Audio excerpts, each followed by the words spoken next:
Jalmaro barbaade ana jalmaro bosona kana keessa jiraati. Nu wajjin jiraadha. Arraan tana jalmaro haasofsiifneti yaada isaa irraa fuuna. Nu wajjin jiraadha jalmaro. Haloo jalmaro. Eessa jirtan jalmaro? Haya bosona keessa bakka tam. Haya achin baane achira deemne jalmaro. Jalmaro ol kai. Anaati ol kai ana Jawaar Mahammadi. Ol kai jalmaro nagaa. Jirta? Jira. Jireenyi? Jalmaro ana Jawaar Mahammadi. Gaafa dura haalan isin miine nama baay'ee isin cinaa galchine. Arraan tana garuu wanni isin jettan dhuguma ni jirti. Yaa jalmaro mee maalirra jirtan isin? Waa'ee qabsorra duubatti deebitammoo nama baay'ee isin biraa galchinee jirra waan jirruuf nuti dallantanii jirtammoo mee maalitti jirtan jalmaro waan itti jirtanirraa yaada gabaabaa tokkume. Akkuma beekamutti jarri numatti galas dhugaadha. Dhugaadha sanuma galee jira. Garuu ammaan kana jarri numatti galchanii fi kana jajjaaniifis qabsoon ta'e duubatti hin deebitu. Sanii wal qabsiisee kan qolcha waa'ee mootummaa naannoo Amaaraa kanarratti kan ka'een. Tunis waan biyya takka diiguu waan jamtuuf nuti saniifuu jeeqamtoota yookaan akkasumatti jechuudha dhaaba biraa waan taaneef biyya kana mootummaa ta'uudhaaf yaalii godhu jirra. Yaaliin keenya nuuf milkaa'aa jira. Saniifuu ammaan tana isaan wal afaan deebuudhaan waliin dhaheetuma jidduu nuun dhaha waaqni keenya jennee tattaa'u jirra. Waaqa keenyas ni galatoofannaa.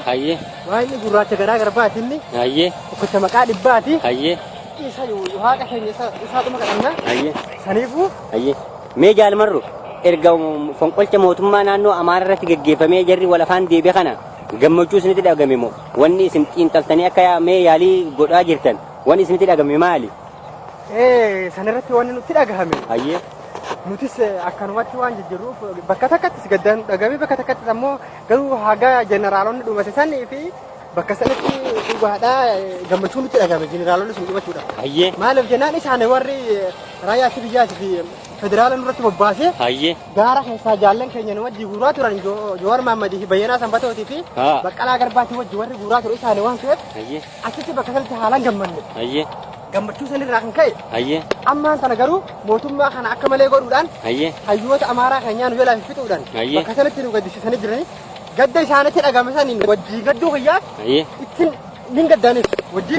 Mee jalmaro bosona kana keessa jiraachuudhaaf jireenya isinitti ulfaatu bosona kana keessa ilmi namaa nuti keessafu warreen nuti bosona waliin beeyne baay'ee takka bosona kana keessa jiraachuun nutti ulfaatti isinmee bosona kana qaama godhatanii waan jirtaniif bosonaan wal beeytan bineensa bosonaa kana hundaa'u waan wajji jirtaniif mee wajji jireenyi bineensa bosonaati wajji isinitti ulfaatu jalmaro. Nutti ulfaatu jireenyi bosonaa. Akkaniin bafannee dadhabe hoogaraa hamtu naa deebisti jechuun na uffaa jaalala ishee dhabee bolummaa dhabuurraa keessa deddeebi'ii haini dhahaamuraa kanaan na dhoree keessa foona gubaa. Way jaalala ijoollummaa maal jeedisii maa Shaggituu shaggee magaallee jaalalate. Shaggituu shaggee magaallee jaalalatee nafaa wallaallee. Ammallee yaadoo dabalee na dhukkuba tanaan na dhoree keessa hoona gubaa. Gaafa jennee aadaa teenyaa san jechuudha. Naasifti irra hedduu nama sodaachisa. Naasifti irra hedduu nama sodaachisa. Anis jaalachuun jaalachuun irraa kalee miti. Jaalalaan si qabu ijjitoo si garti. Ansi jaalachuun irraa kalee miti. Jaalalaan si qabu ijjitoo na bochi. Yaa meedhiisna.